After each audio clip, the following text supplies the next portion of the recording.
क्या स्वामी रामदेव जी पतंजलि के माध्यम से गलत प्रचार कर रहे हैं? अगर मैं एक शब्द में कहूँ तो स्वामी रामदेव जी भारत की संस्कृति के लिए बहुत बड़ा काम कर रहे हैं।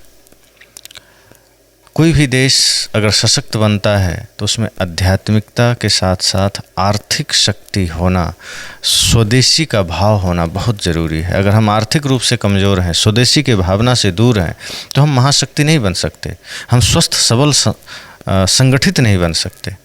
अब समस्या यह है कि यदि वो कह रहे हैं कि मैं कुछ बीमारियों को जैसे ब्लड प्रेशर, शुगर, अस्थमा आदि को मैं ठीक कर देता हूँ, तो ये वो नहीं कह रहे हैं, ये हमारे ऋषि मुनियों ने पहले ही कहा है। ये सत्य है कि अंग्रेजी डॉक्टर और अंग्रेजी दवाओं के पास इसका कोई ज्ञान और कोई इलाज नहीं है, रोकथाम कर लेता है। तो जिसके पास इलाज नहीं है वो तो कह सकता है कि ये बात कहना झूठी है।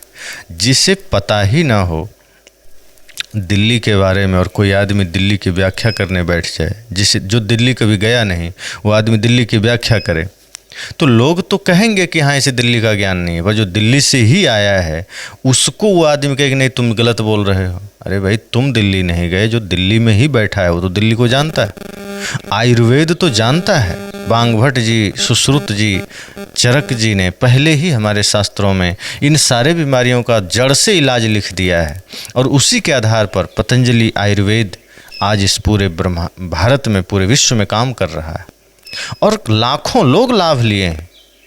लेकिन सुप्रीम कोर्ट एक ऐसा मामला है हमारे देश में जो इतने सारे पाखंड चलते हैं, कभी उंगली नहीं उठाएगा।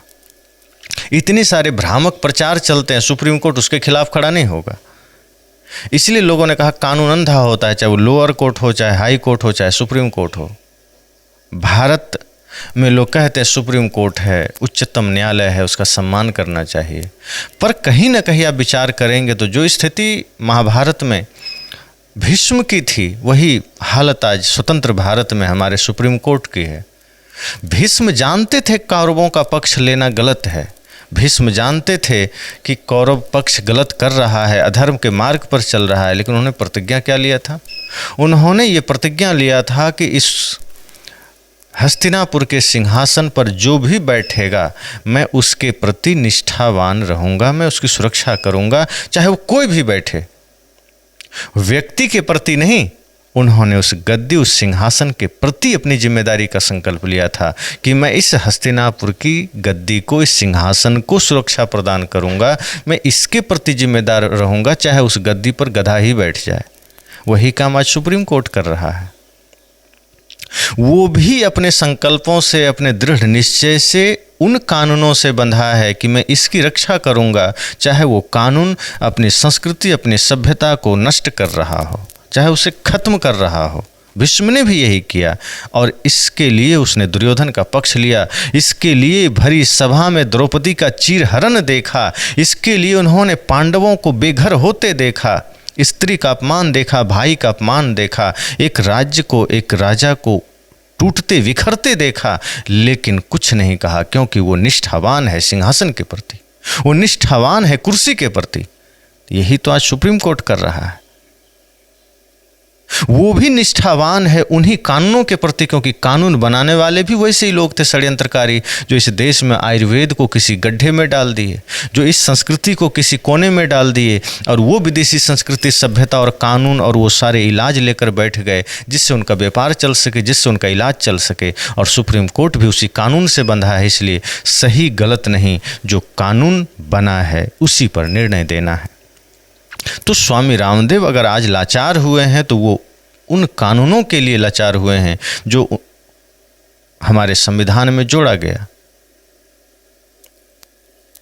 1954 में कुछ ऐसे कानून जोड़ दिए गए जिसमें ये कहा गया कि अस्थमा, मधुमेह, ब्लड प्रेशर जैसे तमाम बहुत सारे रोगों का इलाज ही नहीं हो सकता, इसका कोई उपचार नहीं है।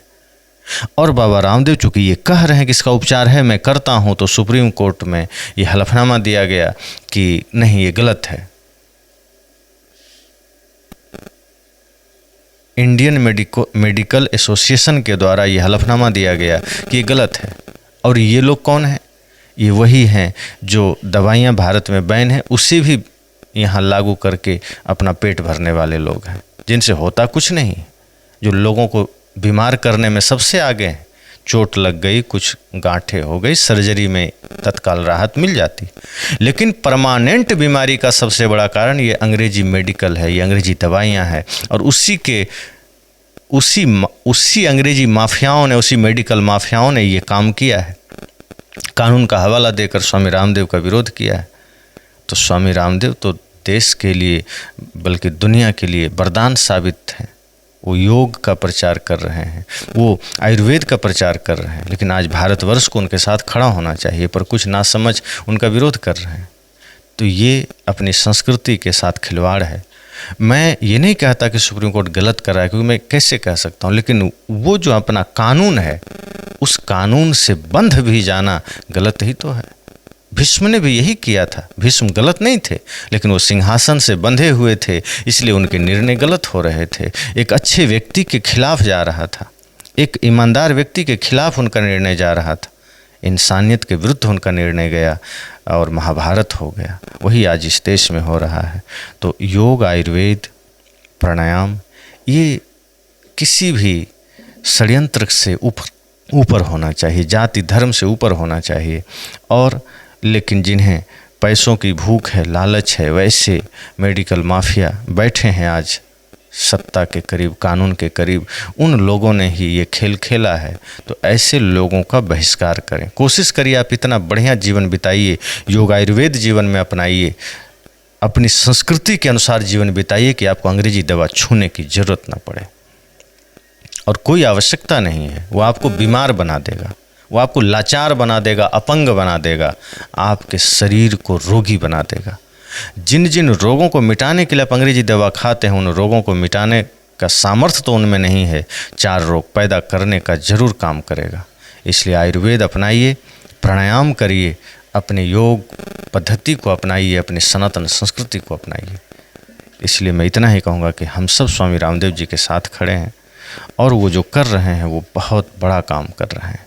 आज उनको अपने ही देश में इस तरह से सिर झुकाना पड़ रहा है, ये उन्हीं षड्यंत्रकारियों की वजह से, उन्हीं लोगों के वजह से जो चाहते नहीं हैं कि सनातन संस्कृति या अपना आयुर्वेद पुनः इस देश का